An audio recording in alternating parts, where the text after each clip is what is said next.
At 2 a.m., my stepbrother attacked me with a screwdriver. Pain shot through my shoulder while my parents laughed and said, "Stop being dramatic." Blood was dripping down as I sent an SOS with the last of my strength before blacking out. What happened next shocked the entire courtroom. Okay, let me tell you a story. A story about the kind of pain that leaves no visible scars, the kind of betrayal that rips deeper than any blade. Imagine this. I'm Kenya Mack, just 19, a private in the U.S. Army. And at 2 in the morning, in the suffocating heat of a Texas summer, I wasn't attacked on some distant battlefield. No, I was attacked right inside my own childhood bedroom. My stepbrother, Dylan, burst in, his face contorted with alcohol and pure hatred, a Phillips head screwdriver clutched in his hand. The thrust missed my face but found my shoulder, a sickening crack echoing as it went straight through my right clavicle, pinning me to the wall. The pain ripped a primal scream from my throat, but believe me, the physical agony was nothing compared to what came next. When my father, Thomas, and my stepmother, Evelyn, appeared in the doorway, I begged them with my eyes, a silent plea for help. But they just stood there, watching. And then, I swear to God, my stepmother's voice, sickly sweet, purred, "Oh, now Kenya, don't be so dramatic." My father just sighed, a weary, put-upon sound, as if I was the inconvenience. "Her brother's drunk," he said, shaking his head. "She always did love the attention." And then they laughed. They laughed. They were completely oblivious, utterly unaware that through the blinding, screaming pain, I had managed to send 3 desperate letters, an SOS, a signal that would burn their fabricated world to ash. See, if family is supposed to be your safest harbor, mine was the source of my deepest pain. Before that door crashed open, before my world evolved into splintered wood and sharp, blinding agony, there was just the whisper. It slithered through the crack beneath my bedroom door, a venomous, drunken hiss from the hallway. "Think you're somebody now, huh, little soldier girl?" Dylan's voice was a slurry of cheap beer, probably the PBR he favored, but the hatred in it was sharp enough to cut glass. "Come back here to show off." I lay perfectly still on my bed, the thin cotton sheets sticking to my skin in the oppressive San Antonio heat. The ceiling fan above me did nothing but stir the soupy, humid air. My heart, though, it was a frantic drum against my ribs, like a trapped bird beating itself against a cage. Every instinct, every ounce of my basic training, screamed at me. Asterisk, assess the threat. Identify egress routes. Neutralize. Asterisk, but I wasn't on a training field. I was in the room with the faded floral wallpaper of my childhood, and the monster outside was my stepbrother. So I did what the little girl inside me had always done. I played dead. I didn't answer, praying to a God I wasn't sure I believed in anymore, that he'd just give up and stumble away. But silence to a bully isn't a deterrent. It's gasoline. The thud against the door made me flinch. It was the sound of a shoulder. Heavy. Purposeful. "I know you're in there, you stuck-up bitch." My breath caught in my throat. This was different. This wasn't his usual verbal garbage, the casual insults tossed across the dinner table. This was something coiled and ready to strike. The doorknob rattled violently, a sound like shaking bones. I heard his grunts of frustration, and then a chilling moment of silence. I knew what was coming. The explosion of the door flying off its hinges was so loud it felt like it shook the very foundation of the house. The cheap wood of the doorframe splintered, and the door itself slammed against the interior wall with a deafening crack. It didn't just break a door. It shattered the last fragile illusion that I could ever be safe here. He stood there in the ruined doorway, a hulking silhouette against the dim light of the hall. The air in the room instantly became thick, heavy with the stench of stale beer, sweat, and the electric charge of impending violence. The ensuing chaos wasn't a fight, it was a hunt. It unfolded in a terrifying, almost silent waltz of violence. The only sounds were ragged breaths and the soft thud of my bare feet on the hardwood floor. He lunged, and the screwdriver glinted under the moonlight filtering through my window. My training kicked in. I sidestepped, his clumsy momentum carrying him past me. My hand shot out not to strike, but to control. My fingers tried to form a C-clamp on his wrist, to use his own weight against him. But he was bigger. He was heavier. And he was fueled by a blind, drunken rage that my disciplined training couldn't account for in this cramped space. He shook me off with a furious roar, my grip breaking easily. He swung again, and I dodged, my back hitting the wall. The cheap poster of the Andromeda Galaxy I'd had since I was 12 crinkled behind me. It was a dead end. I had nowhere else to go. I saw the third lunge coming. My hand came up to block, to parry, to do something, but I was a fraction of a second too slow. He shoved me hard against the wall, my head smacking against the drywall with a dull thud. For a dizzying, weightless moment, I was off balance. And in that moment he struck. The final blow wasn't aimed at my face, but lower. The tip of the screwdriver connected with my right shoulder. There was no sharp slice of metal through skin. There was only a hideous dry crack that seemed to vibrate through my entire skeleton. A sound louder than any gunshot. It was the sound of my clavicle snapping. The force of the blow drove the screwdriver through the bone and muscle, pinning my shoulder and me to the wall behind me. A scream, raw and primal, tore itself from my throat. A sound of pure, unadulterated agony that seemed to have no end. But the physical pain, as blinding as it was nothing compared to the horror that came next. Footsteps pounded down the hall. My father, Thomas, and my stepmother, Evelyn, appeared in the shattered doorway. Hope, stupid and desperate, flared in my chest. Asterisk, they'll help me. They have to. Asterisk, my eyes, wide with pain and terror, pleaded with them. It was a prayer without words. Asterisk, Dad, Mom, please, I'm hurt. Help me. Asterisk, but the eyes that looked back at me didn't belong to parents looking at their injured daughter. They belonged to spectators looking at an inconvenience. My father's face was a mask of weary resignation. He sighed a long, put-upon sound, as if I'd just spilled milk on the carpet. And Evelyn? Evelyn smiled. It wasn't a real smile. It was a smirk of pure, triumphant malice. A victor's grin that said, "See? I told you you're nothing here." Then she spoke, and her voice was a slow, sweet poison. "Oh, now Kenya, honey," she cooed, tilting her head. "Don't be so dramatic."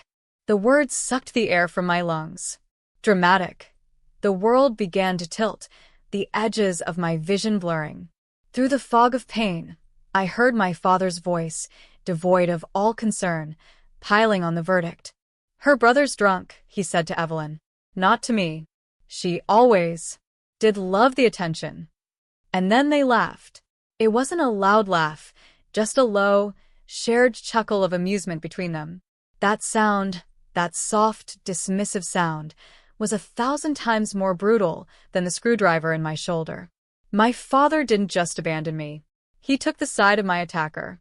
He signed, sealed, and delivered the death sentence of our relationship with a laugh. Something inside me snapped, cleaner and more final than my collarbone. My left hand, my uninjured hand, was trembling uncontrollably at my side, but it moved with a will of its own. Fighting through the waves of shock and nausea, it found the cell phone in the pocket of my pajama pants. My thumb slid across the screen, clumsy and slick with sweat. 3 letters. SOS. It wasn't just a call for help. It was a vow. In that moment, as my parents' laughter echoed in my ears, the scared, hopeful girl named Kenya died on that floor, pinned to the wall of her childhood bedroom. And from the ashes of that betrayal, Private Mac, a soldier, was born. I hit send, not with the hope of being rescued, but with the cold, hard certainty of a sniper pulling a trigger. They would pay for this. The last thing I see before the world fades to black isn't my stepbrother's snarling face, or the glint of the screwdriver. It's the smug, satisfied smile on my stepmother's face. The game had changed, and I had just fired the first shot. I drifted back to consciousness slowly, pulled from a deep, dark well of nothingness by a steady, rhythmic beeping a machine. My eyes fluttered open, assaulted by the harsh, clinical glare of fluorescent lights overhead. The world was sterile. White walls, the faint smell of antiseptic, and the thin, scratchy blanket covering me. The pain in my shoulder was a dull, throbbing fire, a constant reminder of the metal, the bone, the betrayal. I was alone, utterly and completely alone. This cold, sterile loneliness. It was a horribly familiar feeling. It's a ghost that had haunted me for years. The beeping of the heart monitor faded into the background, and the cold of the room seeped into my bones, pulling me back through time, back for years to a different holiday, a different room full of people where I was just as isolated. Not by white walls, but by the smiling faces of the people I called family. It was Thanksgiving. I was 15 and I was holding a miracle in my hands. It was a letter, printed on thick, cream-colored cardstock, from the University of Texas at Austin. An acceptance letter. Not for college, not yet, but for their prestigious summer astrophysics program for gifted high school students. To me, it wasn't just a letter. It was a golden ticket. It was proof, tangible and real, that the girl who was always too quiet, too studious, too much, was not useless. It was a shield against the constant barrage of Evelyn's passive aggression and Dylan's overt contempt. I kept it folded in the pocket of my jeans all day, the crisp edges a secret comfort against my thigh. The house was buzzing with the chaotic energy of a typical American Thanksgiving. The rich smell of roasting turkey and pumpkin pie spice filled the air, mingling with the scent of my Aunt Carol's overpowering perfume. In the living room, the Dallas Cowboys were playing on TV, the drone of the commentators a constant backdrop to the loud, overlapping conversations of my relatives. For a few fleeting moments, surrounded by that noise and warmth, I allowed myself a dangerous fantasy. That I belonged. That I was a part of this. Dinner was a loud affair around the oversized dining table. The turkey sat in the center, perfectly browned. Bowls of mashed potatoes, gravy, green bean casserole, and cranberry sauce were passed from hand to hand. I waited, my heart hammering against my ribs, for the perfect moment. When there was a brief lull in the conversation, I took a deep breath, pulled the letter from my pocket, and slid it across the table to my father. "Dad," I said, my voice barely a whisper. "I got this in the mail." He picked it up, a flicker of confusion on his face as he read. And then something incredible happened. He smiled. A real, genuine smile, the kind I hadn't seen directed at me in years. It reached his eyes, crinkling the corners. For a single breathtaking second, I felt it. Pride. "Well, I'll be," he said, holding up the letter. "Evelyn, honey, read this out loud.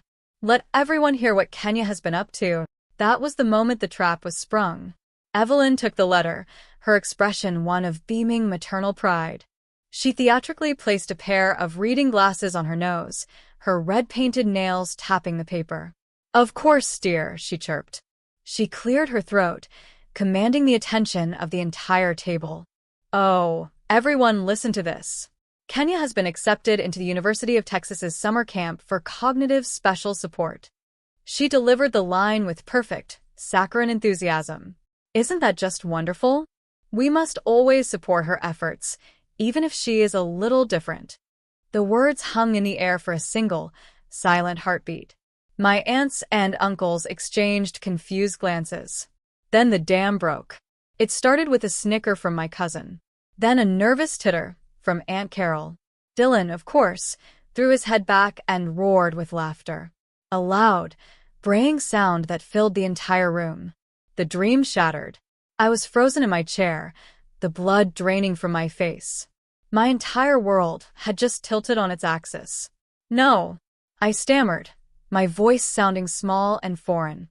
That's not what it says. It's for gifted and talented students in astrophysics." Evelyn looked at me, her face a perfect mask of gentle concern. She reached across the table and patted my hand. "Oh, sweetie, don't be embarrassed," she said, her voice dripping with false sympathy. "We're proud of you no matter what." With that single, devastating sentence, she sealed my fate. She had taken my greatest achievement, the brightest star in my sky, and extinguished it, reframing it as a disability. And she did it with the loving smile of a saint. I felt the hot sting of tears welling up in my eyes. I looked desperately at my father, begging him to intervene, to correct her, to say something. But he just sat there, that rare smile gone, replaced by a tight, uncomfortable expression. He wouldn't meet my eyes. No one would. The rest of my family looked down at their plates or offered me weak, pitying smiles, fully believing Evelyn's cruel lie. A single tear escaped and rolled down my cheek, landing with a soft plop in my pile of mashed potatoes. It created a tiny, salty pool in the middle of the creamy white.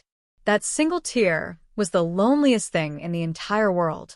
That night, I was crying silently in my room when a soft knock came at the door. It was my father. Hope, that stubborn, foolish thing, flickered in my chest. He was here to apologize, to comfort me. But he didn't come in. He just stood in the doorway, his frame blocking the light from the hall. "You embarrassed Evelyn." "Tonight," he said, his voice cold and flat.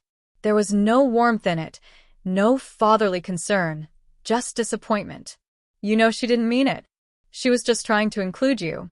Now you need to go out there and apologize to her for ruining the party." The words hit me harder than any physical blow. I was being ordered to apologize to the person who had just publicly humiliated me. My tears stopped. A cold, hard knot formed in my stomach. I looked at the man who was supposed to protect me, and I finally saw him for what he was, a coward, willing to sacrifice his own daughter for a moment's peace in his second marriage. That was the moment I learned that sometimes the deepest cuts don't leave a visible scar. I didn't go out and apologize. I stayed in my room and listened to the sounds of my family laughing downstairs. Later, after everyone had gone home and the house was quiet, I took the acceptance letter from my desk. I looked at the proud Longhorn logo of the University of Texas, at the words that had once felt like a promise of a brighter future. Then, slowly and deliberately, I tore it into tiny, irreparable pieces. I let the confetti of my broken dreams fall into the trash can. It was on that Thanksgiving night that I truly understood. In this house, my success was worse than my failure. It was a crime, and it was a scar I would carry long after the bruises faded. I thought joining the army would be an escape. I pictured a clean break, a place where my value would be measured only by my performance, my discipline, my strength. I was wrong. The ghosts of my past didn't just follow me to basic training at Fort Jackson. They enlisted right alongside me. They wore my uniform, slept in my bunk, and screamed in my ear louder than any drill sergeant. Basic training is a shock to the system by design. It's meant to break you down and build you back up. The problem was I was already broken. The constant noise, the sleep deprivation, the physical exhaustion, that was all manageable. The real enemy was the one that lived inside my head. It happened most often on the obstacle course. We were low-crawling under barbed wire, mud seeping into our uniforms, our muscles screaming. My drill sergeant, a man whose voice was a permanent roar, got right in my face, his spit flying. "Mac, you are too damn slow. Are you weak?" In that moment, his voice faded, replaced by another, far more venomous. It was Evelyn's sickly sweet tone. The poor thing. She's just not built like the other kids. She has to try twice as hard. My arms turned to lead. My movements became sluggish. Then came the climbing wall. As I slipped, my boots failing to find purchase, I didn't hear the groan of my platoon. I heard Dylan's braying laughter from that Thanksgiving. Useless. The years of their psychological warfare had installed a saboteur deep within my psyche, an inner critic more relentless than any physical enemy. It whispered their words into my ear with every push-up, every grueling march, every failed attempt. I was on the verge of quitting, of ringing that bell, and admitting defeat. A terrifying thought began to take root. What if they were right all along? What if I really was a weak, attention-seeking failure? The rope was my nemesis, a thick, unforgiving braid of twine hanging from a wooden scaffold. It seemed to mock me. Day after day, I'd fail. I'd get a few feet off the ground, my arms burning, my grip slipping, and the voices would start their chorus. I'd slide back down into the dirt, the shame burning hotter than the South Carolina sun. One afternoon, after another pathetic failure, I was sitting by myself, cleaning my rifle and trying not to cry, when a shadow fell over me. I looked up to see Sergeant Ruiz. She spoke in a low, controlled voice that carried more weight than any yell. She didn't yell. She observed, her eyes sharp and dark, missing nothing. She stood there for a moment watching me. I braced for a lecture. Instead, she knelt, picking up a small stone. "Your problem isn't in your muscles, Private," she said, her voice calm. Her gaze was direct. "It's up here." She tapped her own temple with her index finger. "Who are you fighting on that rope? Is it you, or is it some ghost you brought with you from home?"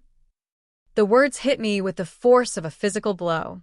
It was so accurate it knocked the wind out of me. For the first time, I felt seen. She didn't see a failed recruit. She saw a soldier fighting a hidden war. I couldn't answer.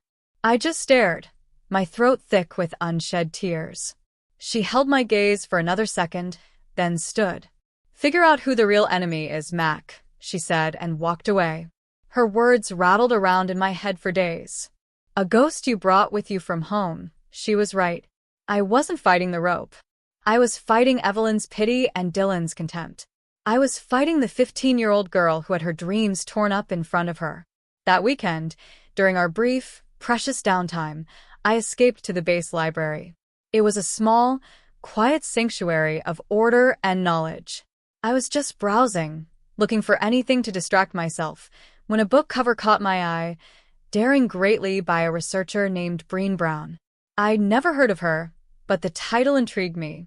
I sat down and started to read. It felt like someone had cracked open my skull and laid bare my deepest fears. I read about shame, about the fear of not being good enough. I read about how true courage wasn't about being fearless, but about showing up and letting yourself be seen even when you can't control the outcome. Then I read one sentence that stopped my heart. "Vulnerability is not weakness." I read it again. Vulnerability is not weakness. All my life I had been taught the opposite. To Evelyn, to my father, it was an inconvenience. To Dylan, it was a target. I'd come to the army seeking impenetrable armor, convinced that was the only way to be strong. But this book was telling me that the very thing I was trying to bury, my history, my hurt, my feeling of being broken, wasn't my weakness. It was the birthplace of my courage. It was a paradigm shift so profound it left me breathless. Only when we are brave enough to explore the darkness, I read, will we discover the infinite power of our light. A week later was our final test on the obstacle course. As I stood before the rope, my old familiar dread began to creep in. I could already hear the ghosts whispering. Asterisk, you're going to fail. You're not good enough. Asterisk, but this time a new voice answered them. It was quiet, but it was clear. Vulnerability is not weakness. I took a deep breath. The rough texture of the rope bit into my palms. I started to climb. My muscles screamed. The ghosts started their assault. "The poor thing," Evelyn's voice cooed. I pulled myself higher. Useless. Dylan's laughter echoed in my ears. Another pull. My knuckles were raw.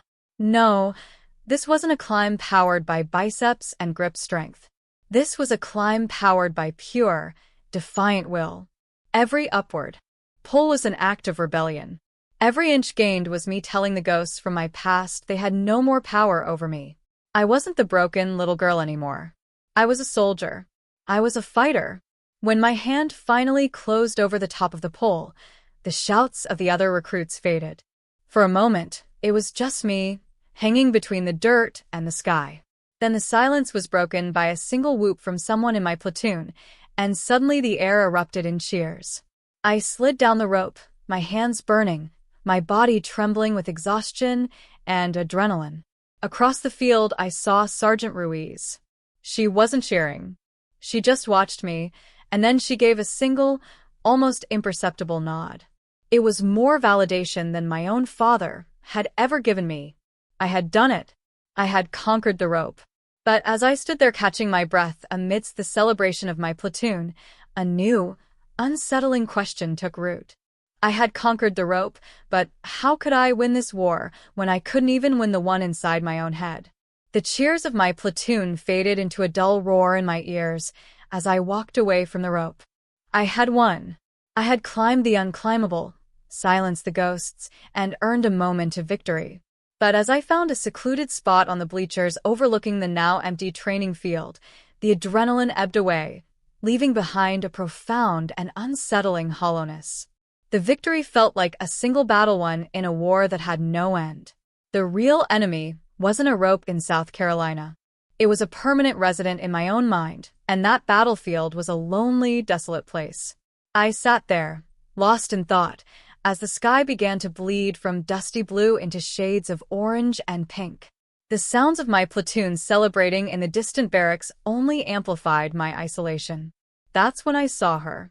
Sergeant Ruiz was walking toward me, her stride purposeful. She didn't say a word, just sat down on the bench a few feet away and handed me a cold bottle of water. The condensation was cool against my sweaty, calloused palm.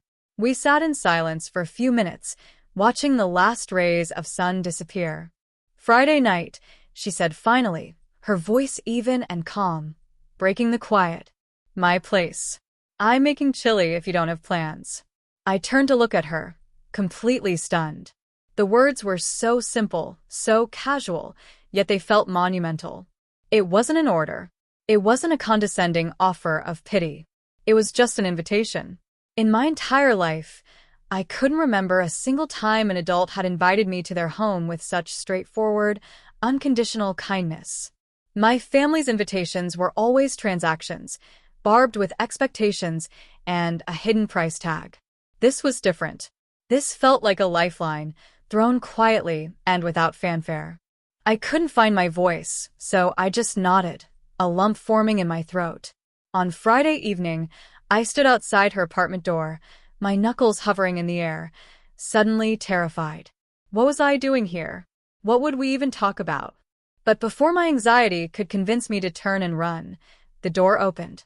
Sergeant Ruiz stood there out of uniform, wearing a simple t-shirt and jeans.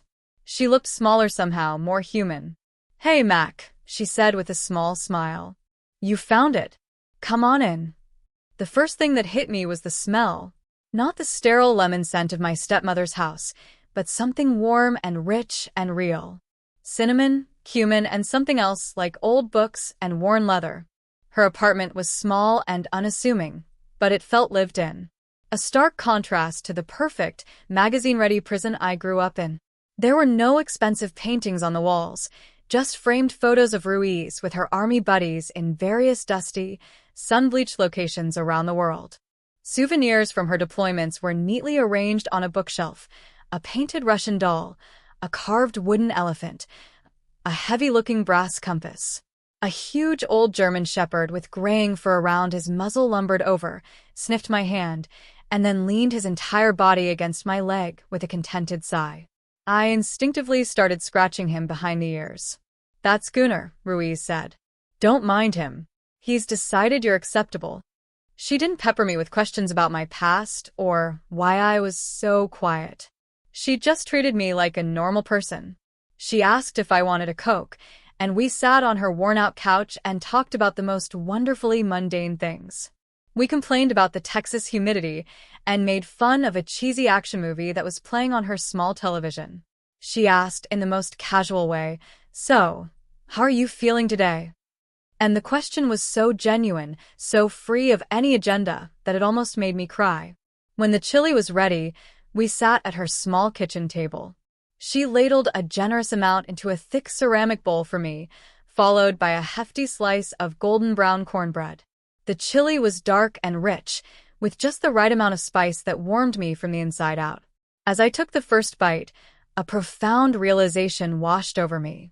This was the first meal I'd eaten in years where I wasn't on high alert. I wasn't mentally rehearsing my sentences, terrified of saying the wrong thing. I wasn't analyzing every facial expression, trying to decipher the hidden meaning behind a fake smile. The silence between us wasn't the tense, judgmental quiet of my family's dinner table. It was a comfortable, easy silence, filled only by the sounds of our spoons scraping against our bowls and Gunnar snoring softly on the rug nearby. It tasted better than any Thanksgiving turkey I had ever had. After dinner, we sat out on her small front porch in a pair of old rocking chairs, watching the fireflies begin to blink on and off in the humid twilight. It was in that quiet, safe space that the words tumbled out of me before I could stop them. "My family," I started, my voice barely a whisper, trembling slightly. "They think I'm a disappointment." I hadn't planned on saying it. The confession just broke free from the place where I had kept it locked away for so long. Ruiz didn't respond right away. She just rocked back and forth, the chains of the chair groaning softly. I held my breath, waiting for the pity, the judgment, the awkward platitudes. But they never came. When she finally spoke, her voice was steady and clear in the darkness. "The army doesn't care where you came from, Private. We care where you're going. And the people who really matter will help you get there, not hold you back." I let out a breath I didn't realize I'd been holding. It felt like a physical weight, one I had been carrying on my shoulders for a decade, had just been lifted. Someone believed in me without needing proof, without asking for anything in return. Before I left that night, as I stood by the door, Ruiz held out a small, black, pocket-sized notebook and a pen. "If things at home get bad," she said, and her voice had shifted. It was no longer the off-duty friend, but the seasoned sergeant. It was serious, sharp, and strategic. "Don't just take it. Document. Date, time, who said what, who did what. Turn your feelings into data." She met my eyes, and her gaze was intense. "Data is ammunition, Mac. Never go into a fight without it." I took the notebook from her hand. It felt heavier than it should, weighted with significance. That simple piece of advice changed everything. It was a battle plan. It was a weapon. It reframed my entire existence. I was no longer a helpless victim enduring random attacks. I was a soldier, a private under her command, on an intelligence-gathering mission behind enemy lines. The war was far from over, but for the first time, I finally felt like I had a fighting chance. My first leave from basic training wasn't a homecoming. It was a tactical insertion into hostile territory. Driving back to the San Antonio suburbs, the hot, familiar dread coiled in my stomach. I clutched the small black notebook from Ruiz, a hard comfort in my duffel bag. I was a soldier now with a strategy, but I knew the enemy within these walls was more insidious than any I might face on a battlefield. The first few days were a fragile truce, a performance of strained civility. Evelyn was sickeningly sweet, telling me how proud they were. Dylan's sullen avoidance was a blessing. My father, Thomas, was a ghost, offering vague smiles but no eye contact. I played my part, giving non-committal answers, senses on high alert, waiting for the attack. The attack came late on the third night. A soft knock just after midnight. I knew it was her. Evelyn stood in her silk nightgown, a mask of sorrow on her face, eyes glistening with rehearsed tears, a masterclass in manipulation. "Kenya, honey," she whispered, voice cracking as she glided into my room. "It's your father," she began, dabbing at her dry eyes. "He's not doing well. Since you left, he's just lost. The doctor thinks it might be severe depression. Your absence has been really hard on him." The words were expertly aimed darts of guilt. A sickening pang hit my chest. The old Kenya, desperate for affection, wanted to believe her, to feel responsible. Responsibility, even for his pain, was a connection. I almost fell for it. Almost offered my savings to fix the problem she was manufacturing. But Ruiz's voice cut through the fog. "Data is ammunition." I kept my face neutral.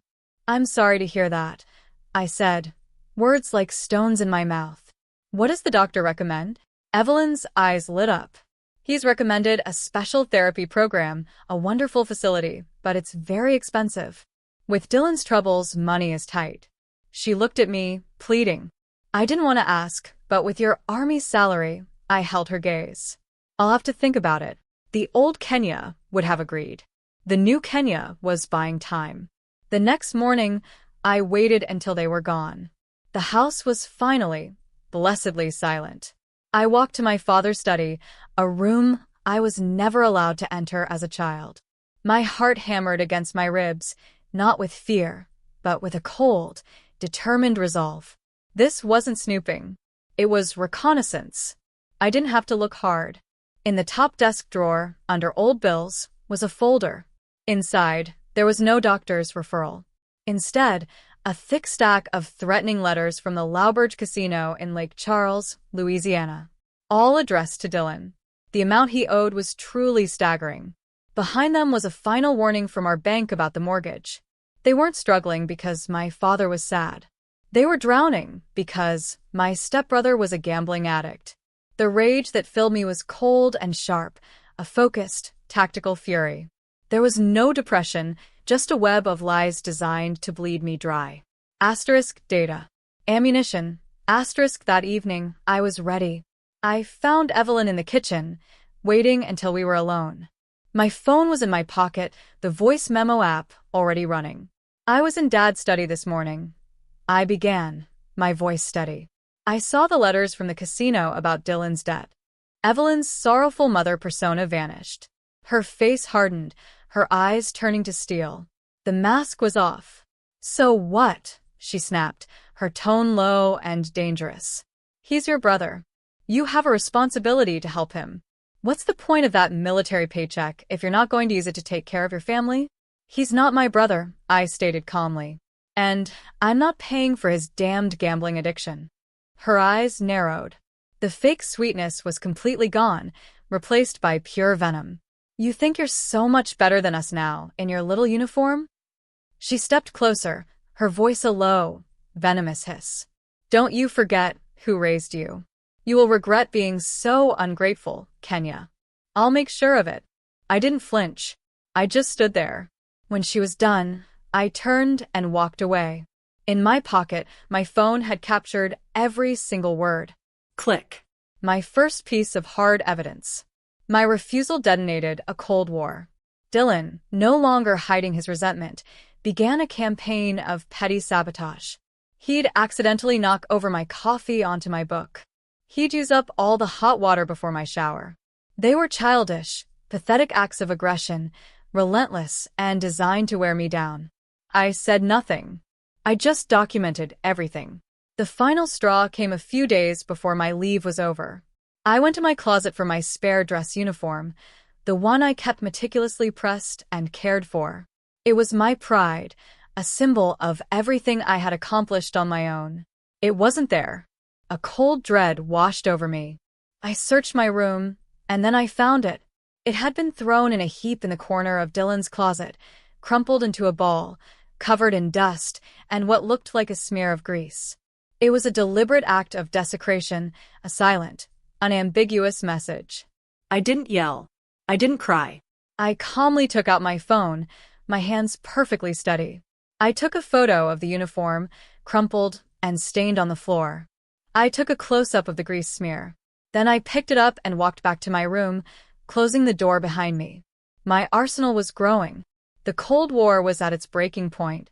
My quiet defiance, my refusal to be their ATM, was a simmering insult to Dylan's fragile ego.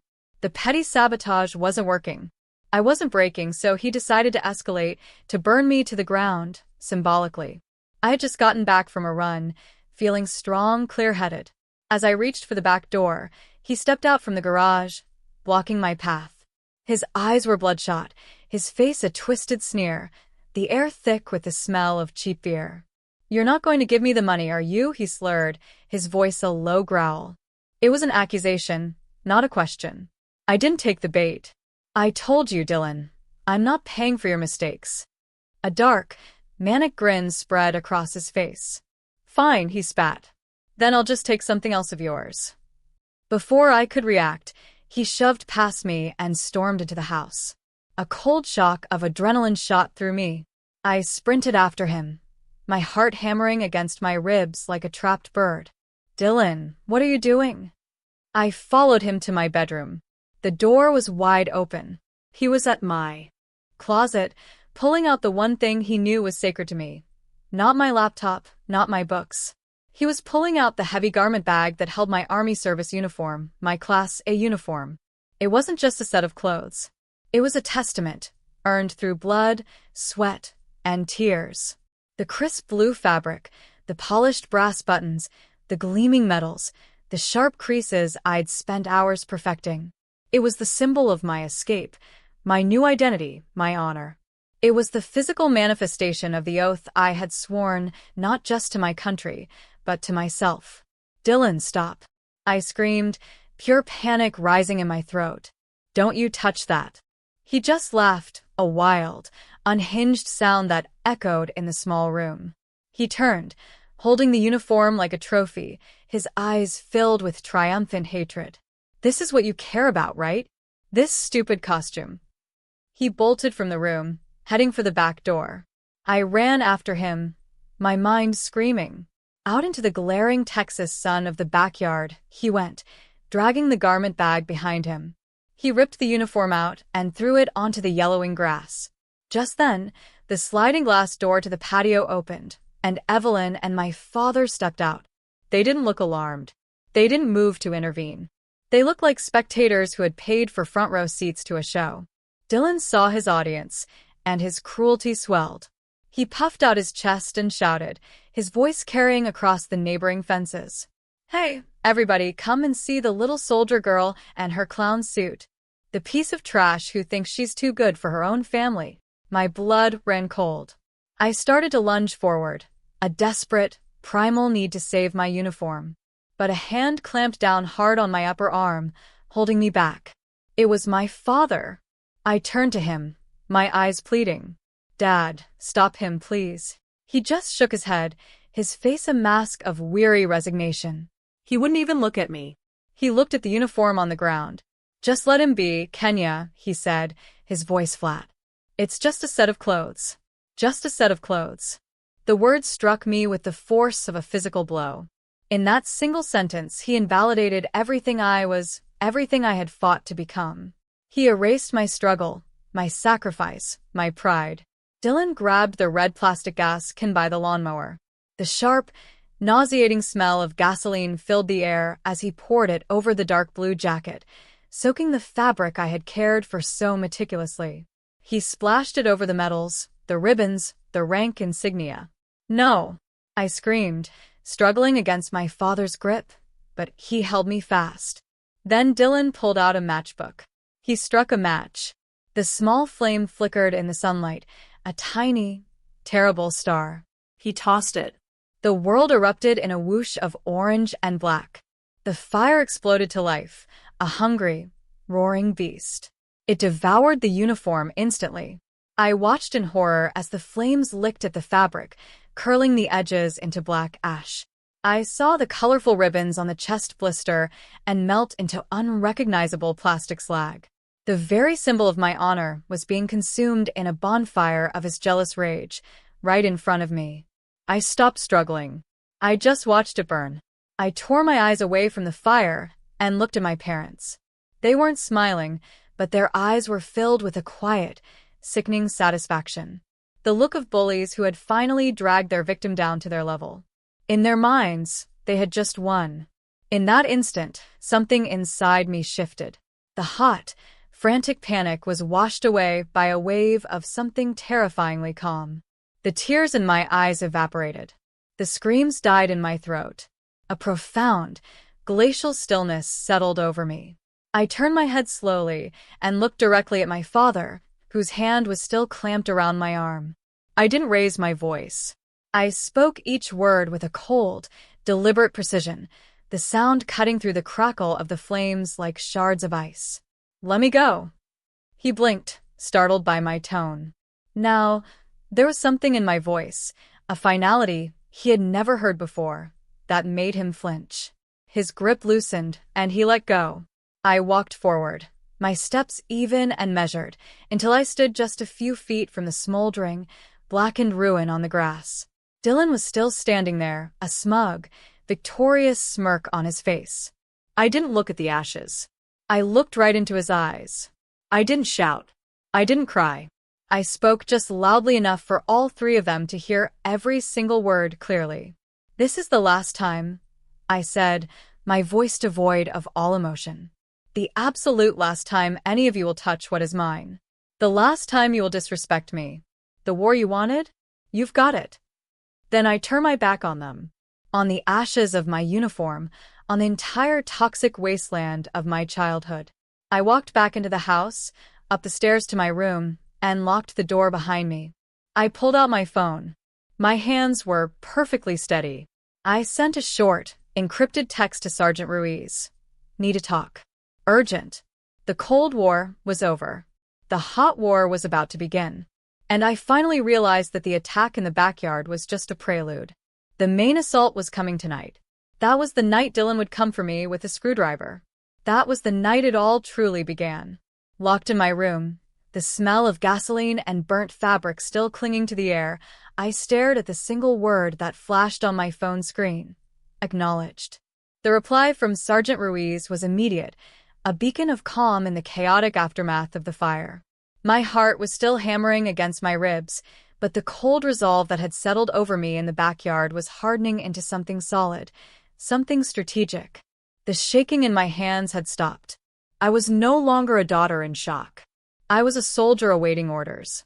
My phone rang less than 5 minutes later. The caller ID read Ruiz A. I took a deep breath and answered. "Mac." There was no preamble, no gentle, "How are you doing?" Her voice was crisp, professional, and all business. It was exactly what I needed. "Situation report, private," she commanded. In a low, steady voice, I gave her the facts. I reported the incident in the backyard as if I were describing an enemy engagement. I detailed the destruction of my class A uniform, the presence of my parents as complicit witnesses, and the final, unambiguous threat in Evelyn's voice from the night before.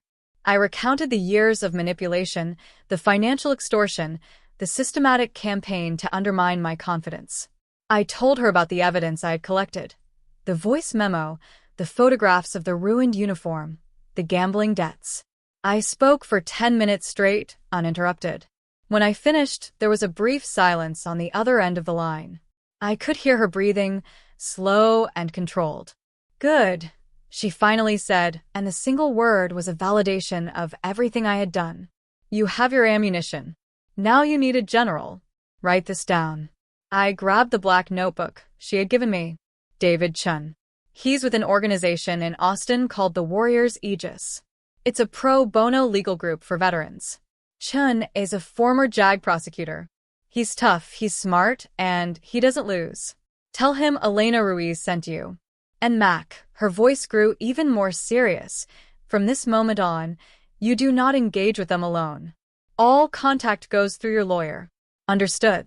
"Hua," I replied, the military affirmation coming naturally to my lips. I had my mission. The next day, I drove to Austin. The office of the Warriors Aegis was in an old, unassuming brick building downtown. The kind with creaky wooden floors and the faint smell of old paper. It wasn't flashy, but it felt solid, serious.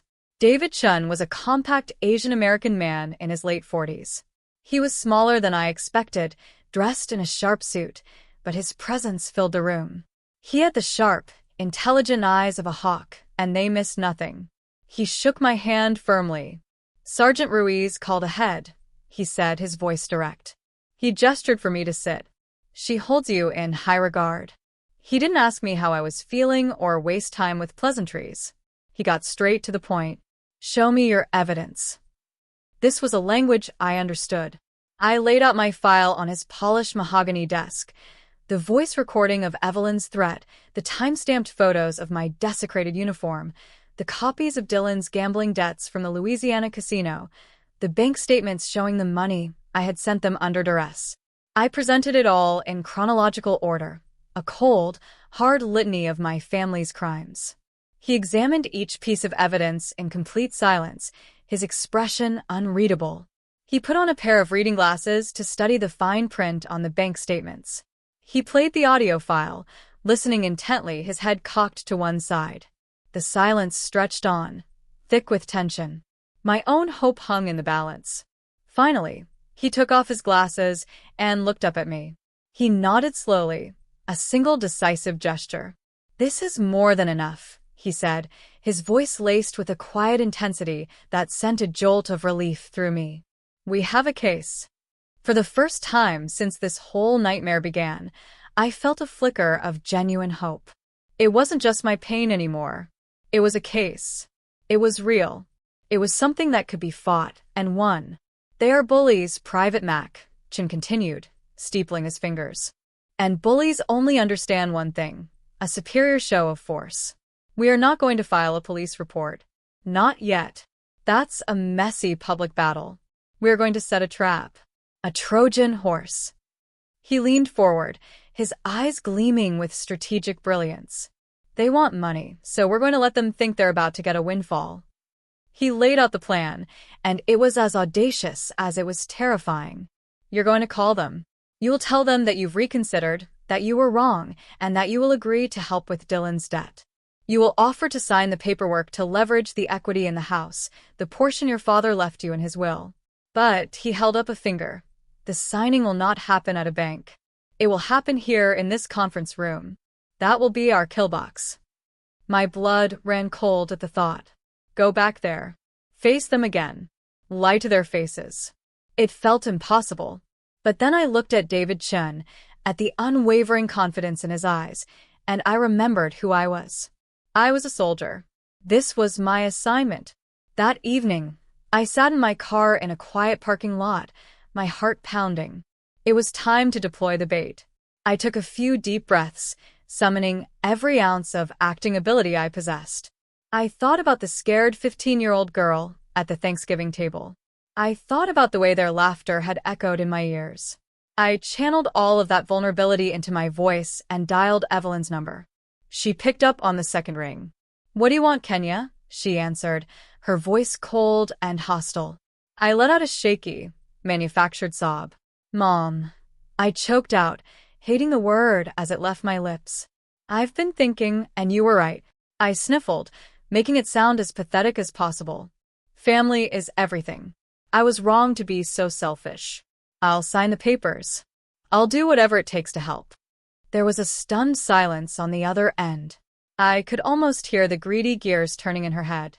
Then her voice, dripping with false, syrupy sweetness, came floating down the line.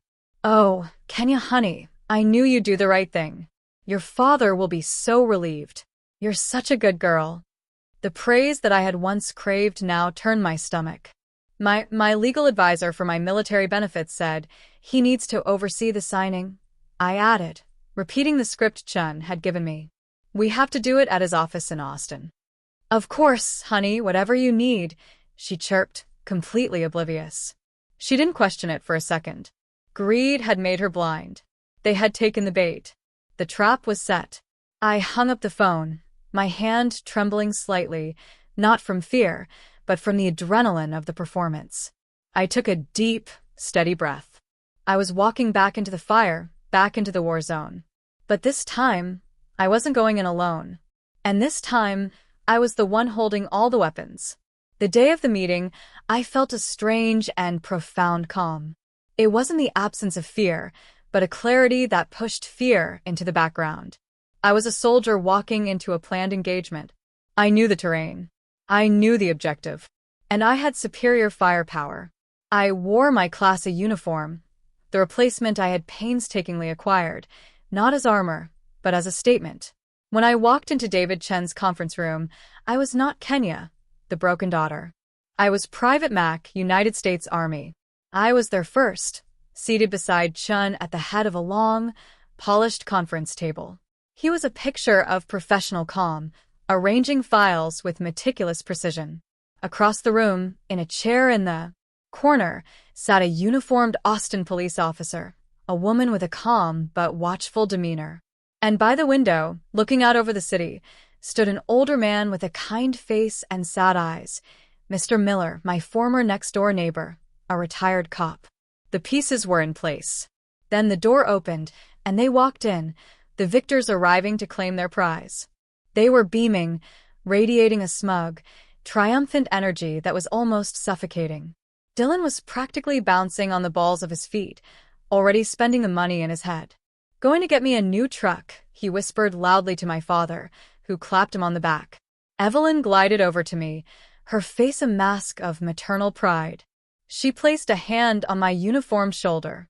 "I'm so proud of you, Kenya. I knew you'd come around." The touch felt like a spider crawling on my skin, but I didn't flinch.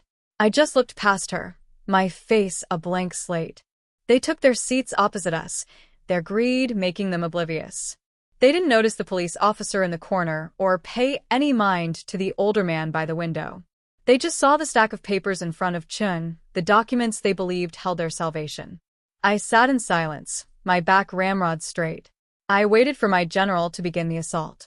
"Good afternoon," Chun began, his voice smooth and professional.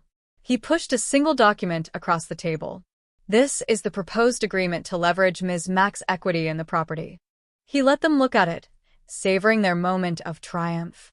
"However," he continued, his tone shifting slightly, becoming sharper, "before we proceed, we have a few supplementary materials to review as part of our due diligence."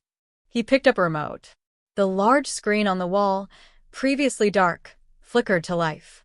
The first image that appeared was a high-resolution photograph of my class A uniform, smoldering in a blackened heap on the grass. Dylan snorted, a laugh rumbling in his chest. "Oh, come on. That was just a joke. Lighten up." Chun didn't acknowledge him. He clicked the remote again. The next image was a close-up of the collection letters from the Lauberge Casino. Dylan's name and the staggering amount owed clearly visible. The smile on Dylan's face began to falter. Click. A copy of the bank statement showing the wire transfer from my account to theirs. My father shifted uncomfortably in his seat.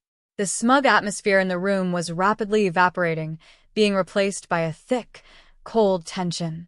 "And finally," Chin said, putting the remote down and picking up a small digital audio player. He pressed a button, and Evelyn's voice, cold and venomous, filled the silent conference room.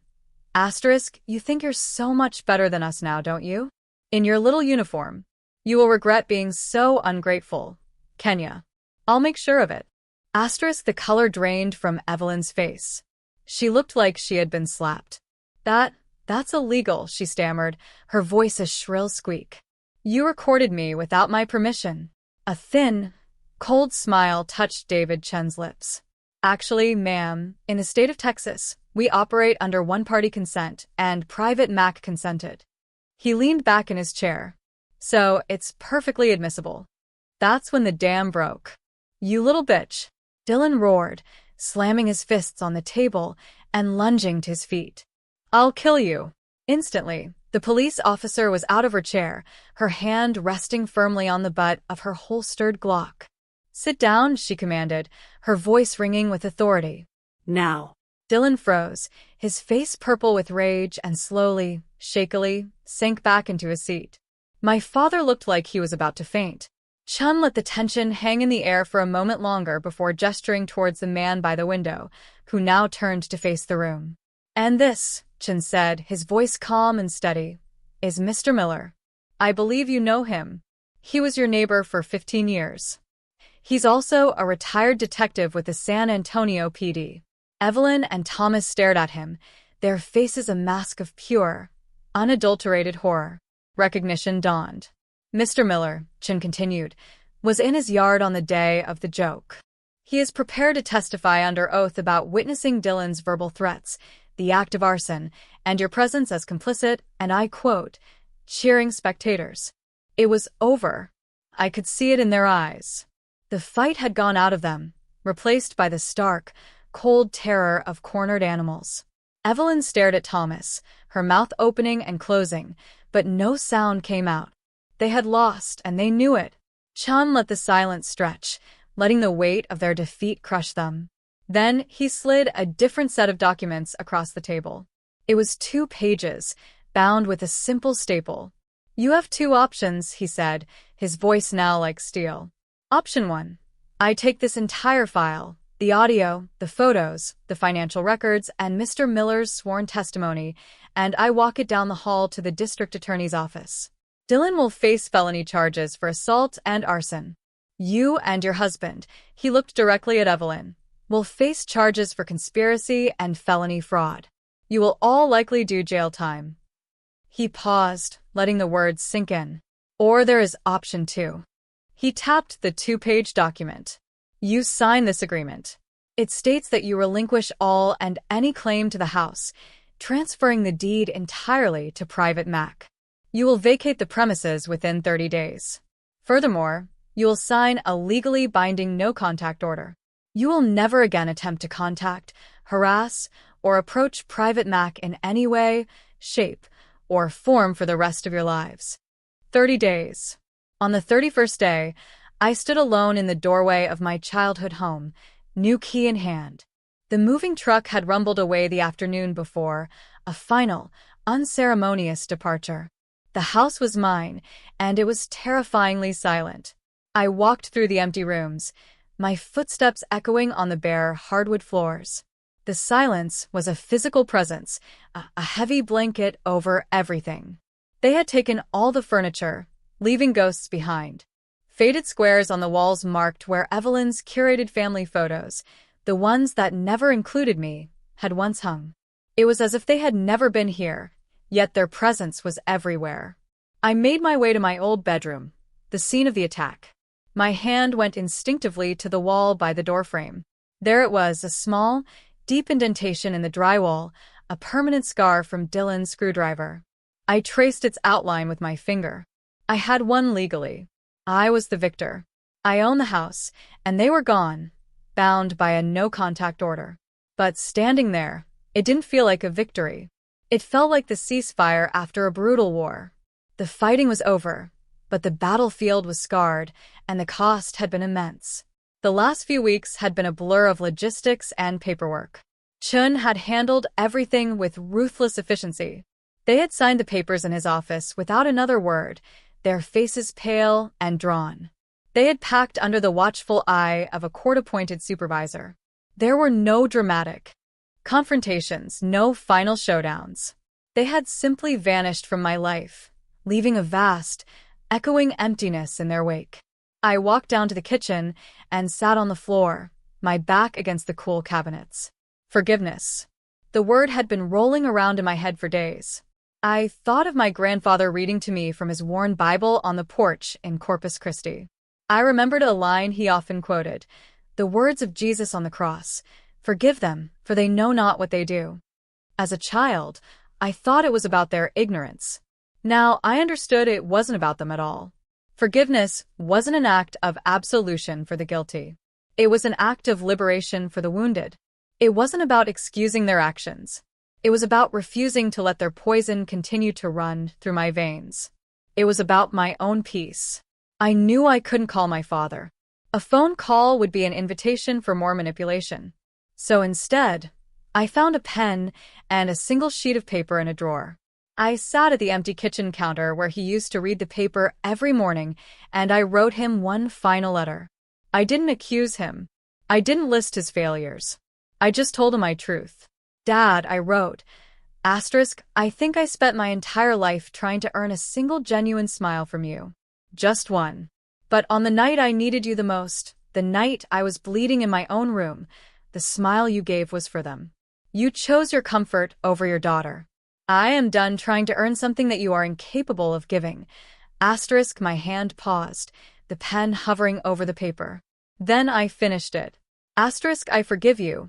Not because you deserve it, but because I deserve to be free from the weight of hating you. I deserve peace. Goodbye, Dad. I folded the letter, wrote his name on it, and left it on the counter. It was a message in a bottle, cast out into an ocean I would never visit again. That was my farewell.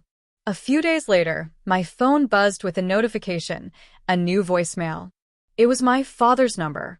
A knot of ice formed in my stomach. For a long moment, I just stared at the screen, my thumb hovering over the delete button. The soldier in me screamed at me to erase it, to not let the poison back in. But the little girl inside me, the one who still foolishly hoped, had to know. I pressed play. His voice was a broken, trembling thing I had never heard before, thick with tears. Kenya. Kenny. I got your letter. I'm so sorry. I was weak. I was a coward. Evelyn, she had so much control. It was easier to just go along. I never wanted to hurt you. Please, just give me one more chance to make it right. Just one chance. I listened to it once, then again. The little girl inside me wept, wanting to run back, wanting to believe this broken man could be the father she always wanted. But the soldier stood firm. The soldier saw the truth. His apology wasn't for me. It was for him. It was littered with excuses. I was weak. I was a coward. She had control. Weakness was a reason, not an excuse. He was sorry he got caught, not sorry for what he did. It was just another tactic, another form of manipulation wrapped in remorse. I had chosen myself in the lawyer's office. Now I had to choose myself again. My thumb moved deliberately across the screen. I pressed delete. The voicemail vanished. I had finally chosen myself, completely and irrevocably. The healing began a week later, not with therapy or quiet reflection, but with the loud, cheerful chaos of friendship. Sergeant Ruiz showed up on a Saturday morning in a pickup truck, 2 other soldiers from my platoon with her, armed with paint rollers, toolboxes, and a stack of pizzas. Thought you could use some reinforcements, Private, Ruiz said with a grin. For the first time, genuine laughter filled the rooms of that house. We worked all weekend, scraping old paint, patching holes, the sounds of our work and easy camaraderie chasing away the lingering ghosts. We turned the house from a mausoleum of painful memories into a blank canvas. Then I began to reclaim the territory. Dylan's old room, the source of so much resentment, was the first to go. I painted the walls a calm, steady gray and filled it with weight benches and a treadmill. It became my home gym, a place of strength and discipline. My father's study, the room I was never allowed to enter, became my library. I filled the shelves with books, turning a space of secrets and lies into a haven of knowledge and peace. The act of rebuilding the house was the act of rebuilding my soul. With every coat of fresh paint, I was covering over a scar. With every room I repurposed, I was taking back a piece of my own history and rewriting it. I was transforming a prison built by others into a sanctuary I was building for myself. It was slow. It was hard. But for the first time, it felt like coming home. Years have passed. The house that was once a battlefield is now a sanctuary, filled with the warmth of sunlight and the quiet hum of a life rebuilt. The ghosts have long since been evicted, replaced by the comforting presence of well-worn books and the easy laughter of friends. The little girl who was once pinned to a wall is gone.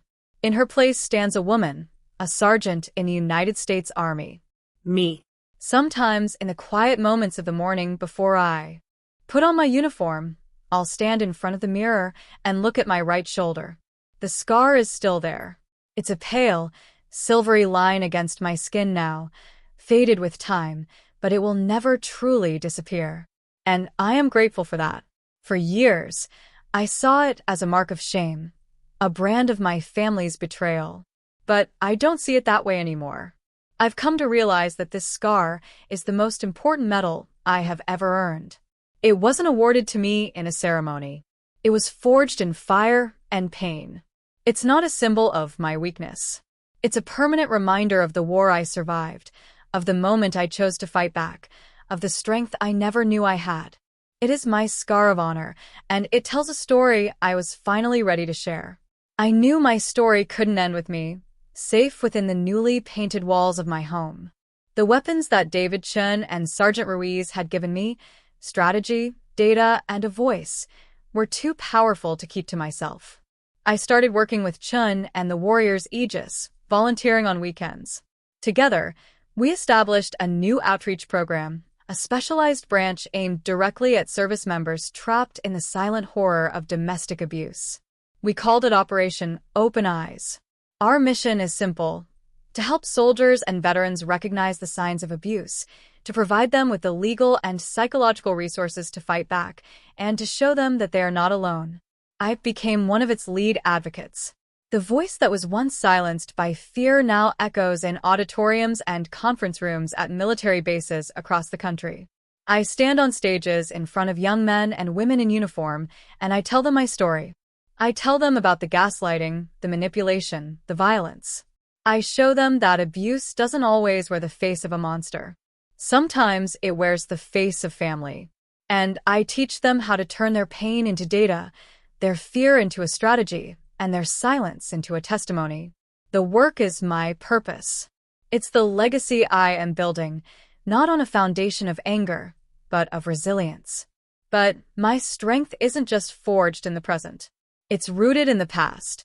And so, once a year, on the anniversary of my grandfather's passing, I make a pilgrimage. I drive the long, flat highway south to Corpus Christi. The air grows thick and salty as I get closer to the coast, a smell that has always felt like coming home. Elena Ruiz always comes with me. She never asks why this trip is so important. She just knows. She's no longer my sergeant. She's my family. The kind you choose, the kind that shows up. We walk along the same stretch of beach where my grandfather taught me about the strength of the sand dollars all those years ago. I no longer need to search for the perfect shell.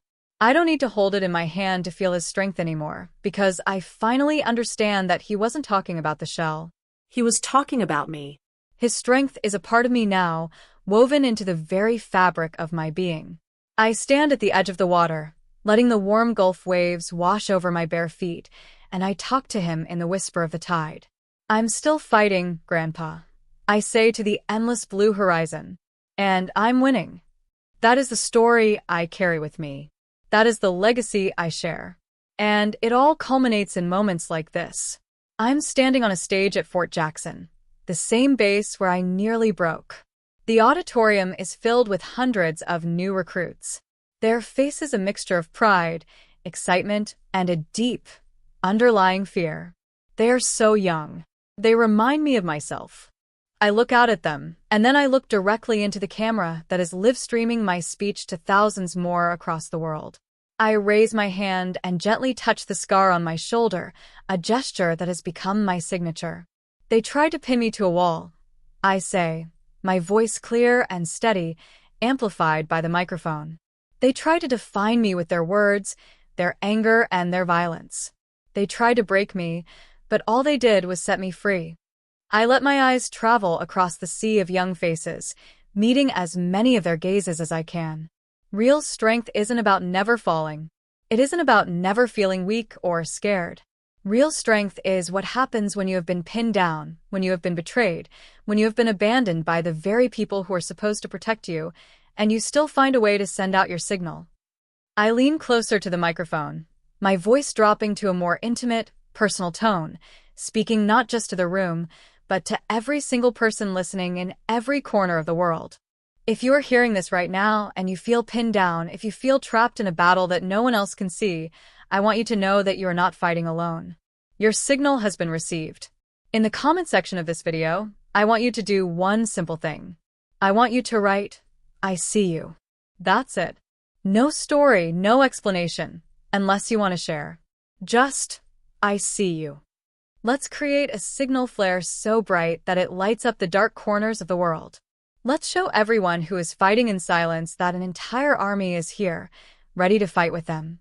Because no one deserves to fight alone. Sharing my full story, from the darkest moments to the dawn, has been a vital part of my own healing. I want to sincerely thank you for listening. Take care. Good luck.